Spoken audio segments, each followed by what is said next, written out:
សូមស្វាគមន៍មកកាន់ច្បិចរឿងរ៉ាវសាជាថ្មីថ្ងៃនេះដែរច្បិចរឿងរ៉ាវសូមលើកយកនៅរឿងរ៉ាវស្ថានភាពនៅតំបន់ព្រំដែនរវាងថៃនិងកម្ពុជាមកជម្រាបជូនជាបន្ត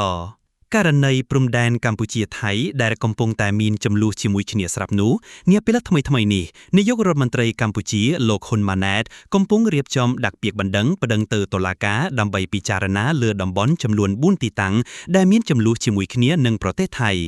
លោកហ៊ុនម៉ាណែតនាយករដ្ឋមន្ត្រីកម្ពុជាបានបង្ហោះសារនៅលើ Facebook ដោយបញ្ជាក់ថាលោកបានបញ្ជាឲ្យគណៈកម្មាធិការព្រំដែនចម្រុះកម្ពុជារៀបចំកិច្ចប្រជុំជាមួយភាគីថៃដើម្បីបន្តការស្ទង់មតិកំណត់ទីតាំងព្រំដែននិងបោះបង្គោលព្រំដែនរវាងប្រទេសទាំងពីរលោកក៏នឹងបន្ថែមរបៀបវារៈសំខាន់មួយគឺការបញ្ជូនតំបន់ចំនួន4ទីតាំងដែលមានចំនួនជាមួយប្រទេសថៃគឺប្រាសាទតាម៉ុនធំប្រាសាទតាម៉ុនតូចប្រាសាទតាក្របីនិងតំបន់មុំបីឬត្រីកោណមរកតទៅតុលាការយុតិធធម៌អន្តរជាតិឬតុលាការពិភពលោកសារព័ត៌មានថៃបាននិយាយថាកម្ពុជានឹងបញ្ជូនតំបន់ចំនួនទាំងអង្គទៅតុលាការពិភពលោកហើយបានបញ្ជាក់ថាកម្ពុជារក្សាសិទ្ធិក្នុងការការពារទឹកដីតាមក្រមមធ្យោបាយរួមទាំងការប្រើប្រាស់កម្លាំងយោធាក្នុងករណីមានការប៉ុនប៉ងឈ្លានពានចូលក្នុងទឹកដីកម្ពុជាប្រិយមិត្តជាទីមេត្រីមិនយូរប៉ុន្មានរដ្ឋាភិបាលកម្ពុជាបានចេញសេចក្តីថ្លែងការណ៍តាមរយៈក្រសួងការបរទេសនិងបានផ្ញើលិខិតតវ៉ាតាមរយៈស្ថានទូតថៃប្រចាំទីក្រុងភ្នំពេញដោយអំពាវនាវឲ្យរដ្ឋាភិបាលថៃស៊ើបអង្កេតនិងប្តឹងទោសមេទ័ពពាក់ព័ន្ធក្នុងករណីបាញ់សម្លាប់ទាហានខ្មែរម្នាក់ដោយអះអាងថានៅវេលាម៉ោង 5:30 នាទីព្រឹកថ្ងៃទី28ខែឧសភាឆ្នាំ2025កងកម្លាំងថៃបានបើកការបាញ់ប្រហារមុនមកលើកងកម្លាំងកម្ពុជាដែលជាទង្វើខុសច្បាប់នៃអធិបតេយ្យភាពកម្ពុជា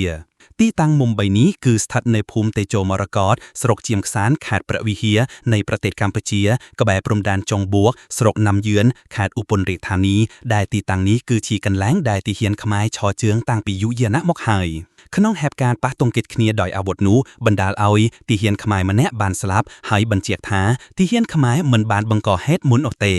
ការបាត់បង់អាយុជីវិតទាហាននេះបានក្លាយជាសោកនាដកម្មមួយដែលរដ្ឋាភិបាលកម្ពុជាអំពាវនាវឲ្យអាជ្ញាធរថៃពន្យាការស៊ើបអង្កេតលើឧបទ្ទវហេតុនេះនិងនាំអ្នកទទួលខុសត្រូវទាំងនោះមកកាត់ទោសឲ្យបានឆាប់តាមអ្វីដែលអាចធ្វើទៅបានកាសែតថៃបាននិយាយផងដែរថាការឡើងទៅកាន់តុលាការយុតិធធម៌អន្តរជាតិបានធ្វើឲ្យជនជាតិថៃជាច្រើនគិតថាតើអាចដោយករណីប្រាសាទព្រះវិហារដែរឬទេណាមួយវិញទៀតប្រទេសថៃបានចាកចេញពីតុលាការយុតិធធម៌អន្តរជាតិយូរមកហើយហេតុនេះថៃមិនស្ថិតក្រោមតុលាការយុតិធធម៌អន្តរជាតិនោះទេជាមួយគ្នានេះដែរខាងភាគីថៃឯកឧត្តមម៉ារីសាងញៀមផុងរដ្ឋមន្ត្រីការបរទេសបានប្រកាសលទ្ធផលនៃកិច្ចប្រជុំគណៈកម្មាធិការព្រំដែនរួម JBC របស់ភាគីថៃលើកទី1នៅក្រសួងការបរទេសកាលពីម្សិលមិញបញ្ជាក់ថាថៃប្រកាន់ខ្ជាប់នៅបំណងចង់ប្រើយន្តការ JBC ដើម្បីដោះស្រាយជម្លោះតាមបណ្ដោយព្រំដែនរវាងថៃនិងកម្ពុជាប្រទេសថៃមិនចង់ឲ្យស្ថានភាពកាន់តែតានតឹងរហូតដល់ប៉ះពាល់ដល់ទំនាក់ទំនងរវាងប្រទេសទាំងពីរនោះទេប្រទេសថៃបានធ្វើគ្រប់យ៉ាងទៅតាមច្បាប់អន្តរជាតិនិងច្បាប់ក្នុងស្រុកដែលពាក់ព័ន្ធឯកឧត្តមម៉ារីបានថ្លែងផងដែរថាលោកបានពិភាក្សាជាមួយឧបនាយករដ្ឋមន្ត្រីនិងជារដ្ឋមន្ត្រីការបរទេសកម្ពុជារួមទាំងនាយករដ្ឋមន្ត្រីកម្ពុជាលោកហ៊ុនម៉ាណែតផងដែរភាគីទាំងពីរបានយល់ស្របថាពួកគេត្រូវតែធ្វើគ្រប់យ៉ាងដើម្បីកាត់បន្ថយភាពតានតឹងរវាងគ្នានឹងគ្នាទៅវិញទៅមកឯកឧត្តមបញ្ជាក់ថែមដែរថាចាប់តាំងពីមានការប៉ះទង្គិចគ្នារវាងទាហានថៃនិងកម្ពុជានៅចុងបួកនោះប្រទេសទាំងពីរបានពិភាក្សាគ្នាក្នុងកម្រិតផ្សេងៗភាគីទាំងពីរបានសង្កត់ធ្ងន់លើការដោះស្រាយបញ្ហាដោយប្រកាន់ខ្ជាប់នូវគោលការណ៍សន្តិភាពដោយឯកឧត្តមម៉ារីមានប្រសាសន៍ថាខ្ញុំសូមបញ្ជាក់ថាសកម្មភាពរបស់ភាគីថៃគឺស្របទៅតាមច្បាប់អន្តរជាតិនិងច្បាប់ក្នុងស្រុកសមស្របនិងសមាមាត្រទៅនឹងស្ថានភាពខ្ញុំក៏មានឱកាសពិភាក្សាជាមួយសម្ដេចធិបតីដែរភាគីទាំងពីរបានឯកភាពថាយើងត្រូវសហការគ្នាកាត់បន្ថយភាពតានតឹងនៅតាមតំបន់ព្រំដែនតាមរយៈយន្តការផ្សេងៗជាមួយគ្នានេះដែរឧត្តមសេនីយ៍ឯកវិនថៃស៊ូវ៉ារីអ្នកនាំពាក្យកងទ័ពជើងគោកបាននិយាយអំពីការទាមទាររបស់កម្ពុជាចំពោះតំបន់ចំនួនព្រំដែនកម្ពុជាថៃ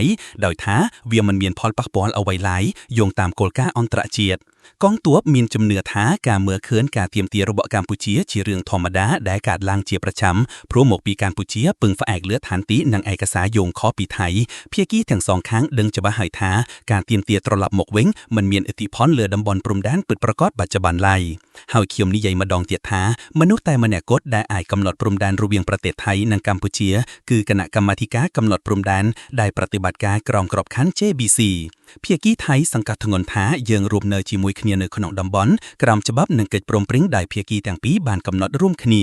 ប្រសិនបើឡើងទៅតុលាការពិភពលោកប្រជាជនថៃយល់ថាខ្លាចរឿងដូចគ្នាទៅនឹងរឿងក្តីប្រាសាទពវិហារចំណុចនេះបានធ្វើឲ្យប្រជាជនថៃមានការជជែកវែកញែកជាខ្លាំងមិនថាជាប្រធានបទនាយករដ្ឋមន្ត្រីថៃបច្ចុប្បន្នត្រកូលថាក់សិនដែលមានភាពជិតស្និទ្ធរវាងជាងគ្រួសារនាយករដ្ឋមន្ត្រីកម្ពុជាដែលអាចជាហេតុនាំឲ្យថៃបាត់បង់ទឹកដីតាមអ្វីដែលប្រជាជនថៃយល់ឃើញការផុសនៅលើបណ្ដាញសង្គមរបស់សម្ដេចហ៊ុនសែនញឹកញាប់បានធ្វើឲ្យសារព័ត៌មានថៃមានការចាប់អារម្មណ៍យ៉ាងខ្លាំងផងដែរ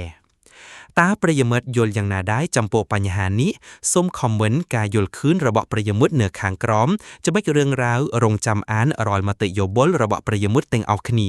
សូមអរគុណសម្រាប់ការតាមដានវីដេអូនេះដល់ទីបញ្ចប់ជួបគ្នានៅវីដេអូក្រោយទៀតសូមអរគុណសូមជម្រាបលា